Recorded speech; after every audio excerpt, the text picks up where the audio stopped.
திருக்கோவிலூர் அருகே நடைபெற்ற திமுக வாக்குச்சாவடி முகவர் ஆலோசனை கூட்டத்துக்கு பிறகு கழக உறுப்பினர்களுக்கு பீர் பாட்டிலுடன் அசைவ விருந்து கொடுத்திருக்காங்க திமுக நிர்வாகிகள்.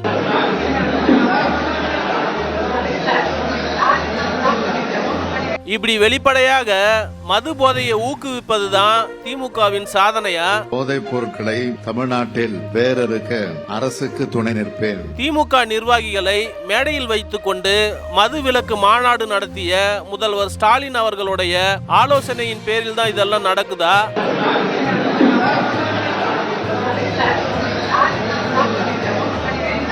உங்கள் குடும்பத்தை சேர்ந்த ஒருவனாக, உங்கள் தந்தையாக ஒரு உருக்கமான வேண்டுகோள். இதுல இளைஞர்கள் குடிப்பழக்கத்துக்கு அடிமையாகிவிடக் கூடாதுன்னு வீடியோவிலலாம் வந்து பேசுனீங்களே முதல்வரே, இது நியாயமா? போதையின் பாதையில் யாரும் போகக்கூடாதுன்னு மன்றாடி கேட்டுக்கிறேன்.